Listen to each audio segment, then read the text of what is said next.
Going to be changing the boring, lame tan interior in this car to a brand new Subaru Impreza WRX seats and an OEM Plus black interior. Welcome to Garb Car Garage.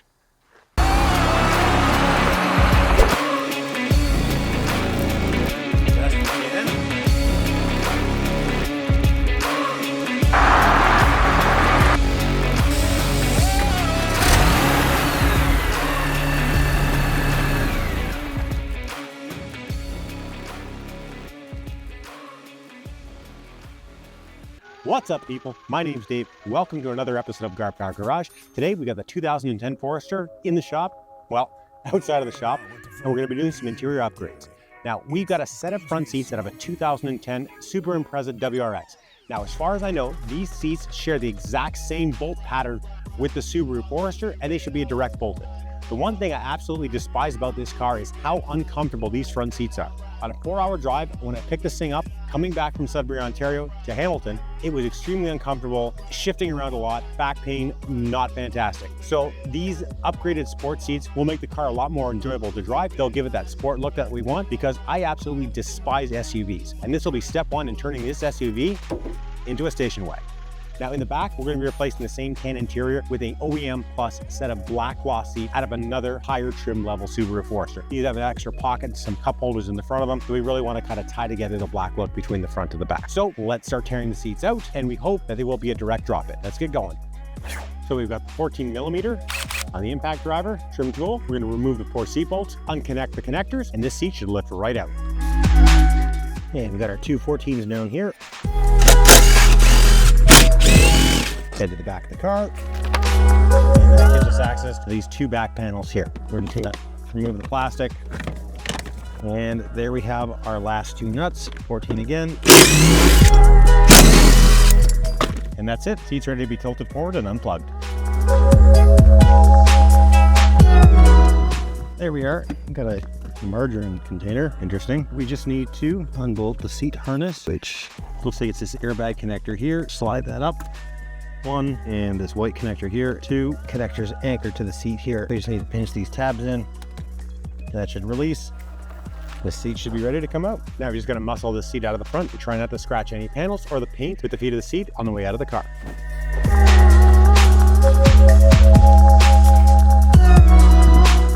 Now this is going to be as good a time as any to vacuum underneath this seat. Now this one doesn't need to be perfect, as this is a daily driver, so I'm not as concerned with perfection like on some of the other builds, but I do want to make sure that there's not all the crud, I don't know if you can see that in there, just caked with salt, sand, and grime. So I'm going to get the vacuum cleaner, we'll get this vacuumed out, and we'll get the WRX seat installed. Woo!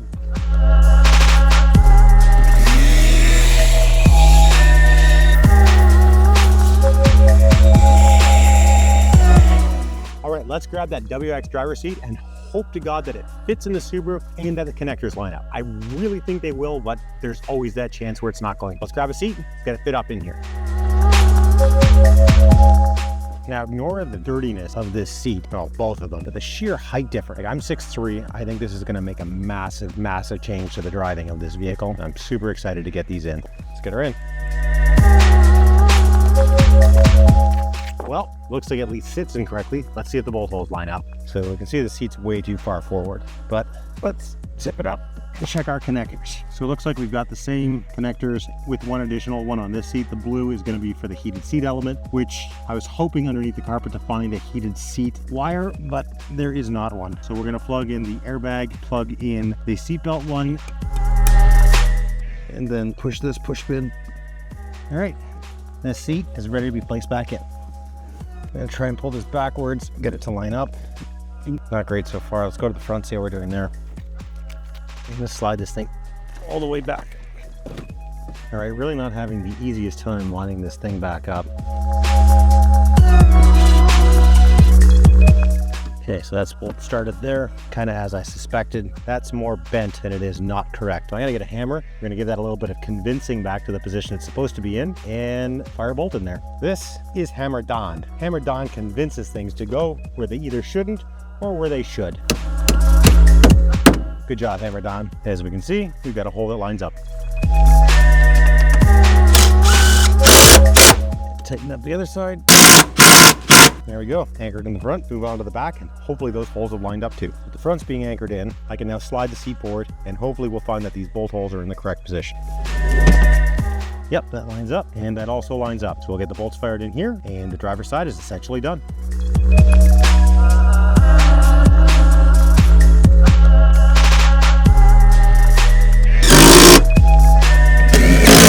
Oh, there we are. Other than it being disgusting, it does look pretty awesome. In case you don't believe there's scrapyard, there is a scrapyard tag from LKQ. Paid $70 a seat through the passenger side. Before we get the passenger seat in, we want to remove that airbag module on the bottom of it. We'll flip the seat over, and you can see tucked away inside, underneath there's a module that says Subaru. Now this module has already been unplugged, so we're going to drill this guy out, and then we'll swap it over with the one that was attached to the seat in the Forester.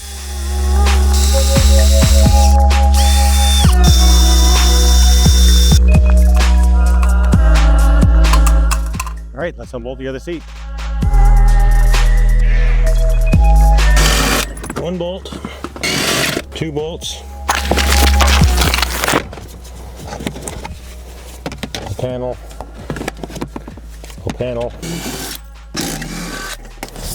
tilt forward, airbag, seat belt.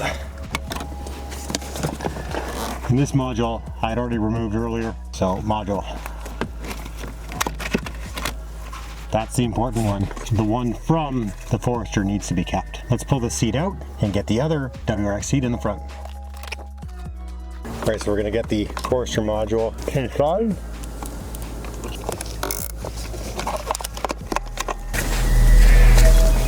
All right, after struggling with the zip ties, cut those out. Module secured, plug it back in, and we'll get this chair back installed in the car. Got plug back in our connectors. All right, let's get this front bolted. Same thing on the passenger side seat. We got one bolt started.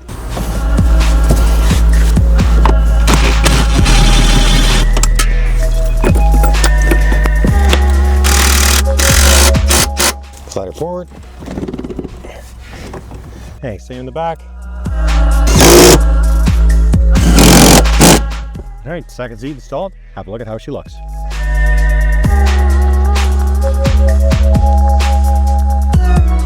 Front seats are in. We're going to move on to tearing out the backs. First step to doing that is removing the lower seat cushion. We'll get this torn out. Then it should allow us to seat the screws, remove the side bolsters, and remove the two back seats. This is pretty straightforward, basic hand tools. I am using power tools, but shouldn't be too bad to do. So let's get this rear seat ripped out, and we'll get those new black seats put in.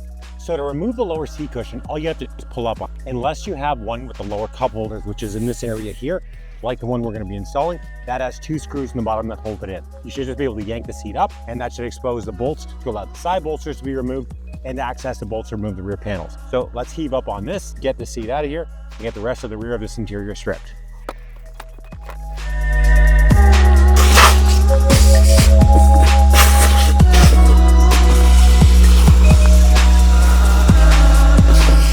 Side bolster screws are a 10.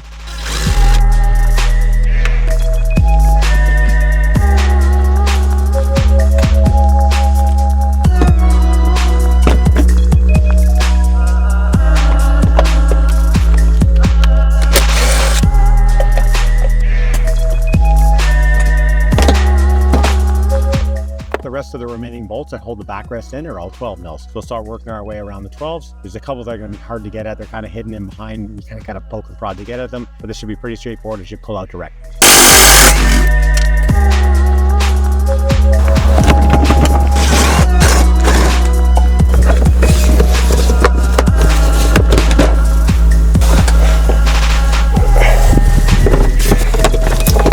Got another one there, which I believe is a 12 as well. So one last one right in there, and this should be ready to come out.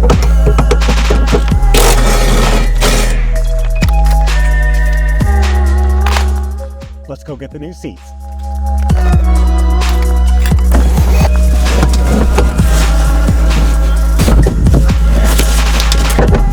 Side bracket comes off. You have to make sure it's keyway through the hole, and you want to get this lower portion started to act as a pivot point. So we'll just start the bolt in there. Once that's in a good spot, give it a little couple turns in, and then we're able to get the back one. Let's fold that back down again. Let's see if they will try and line that one back up. So that backside's anchored. So we got that dowel on there. Get that one started.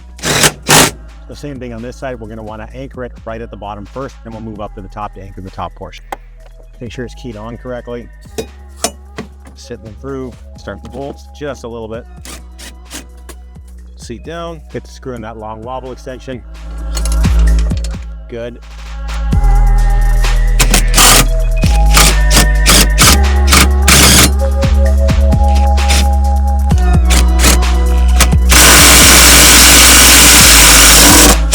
Ask any mechanic, any real mechanic, whether it's torqued or cross-threaded, tight is tight. Flip this over, push the body clips in.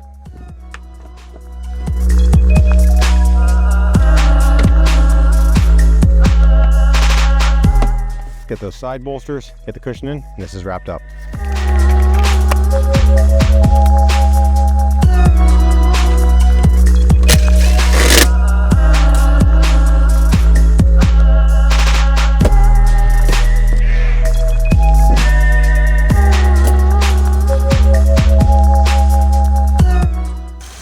Go grab the seat cushion, get that in here, and this is done. Now the one thing I was really curious about is coming out of this seat, because it's got that cup holder section, it had this wire. Now I cut the pigtail out from the scrapyard just in case I needed to wire it in, but it looks like on the body side, it does have that same connection. So I'm going to remove this, and it looks like you should be able to plug this in and use the light on the inside.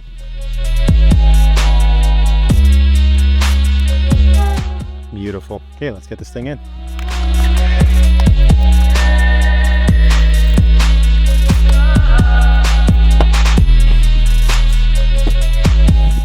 Okay, so we've got the bench back installed, backrest in. Last thing we need to do is worry about this cup holder. Hopefully that light we plugged in is going to work.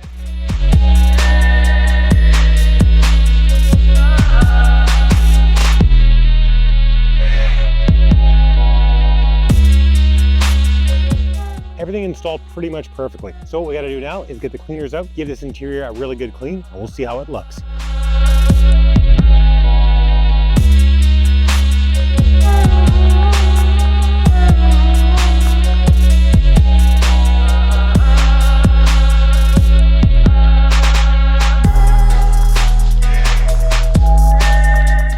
All right, seats are completely installed in the Subaru, and I couldn't be any happier with how it turned out. I love the new seating position, sitting that much lower in the car. I have a ton of headroom, which is something I generally don't get in a lot of vehicles. The interior looks great. I'm so happy with how those black seats out of the Forester match that well with those front seats out of the WRX. Having that extra bolstering, it's a night and day difference in the feel and drivability of that car. The comfort level on them, driving them around now for a couple weeks, it's great. They really hug you in the seat without being too tight, and the fabric and foam is a lot more comfortable. So if you're a taller person and this is something that you're interested in, it's a fairly easy modification. Highly recommend. Skill level not too bad. I'm really happy with how this turned out. So I'd like to thank everyone for taking the time to watch me today. Not too many struggles this video. Happy about that. All the music you hear in the video is a DJ Smokey exclusive. You can check them out on iTunes, SoundCloud, and Spotify. We have a ton more content for the Subaru going to be starting up. Haven't forgot about the Civic. Haven't forgot about the 846. We will get back on Garber 2 very shortly, as we're just waiting on a couple more parts to arrive. Thank you very much for watching. Like and subscribe to the video, and we'll see you in the next one.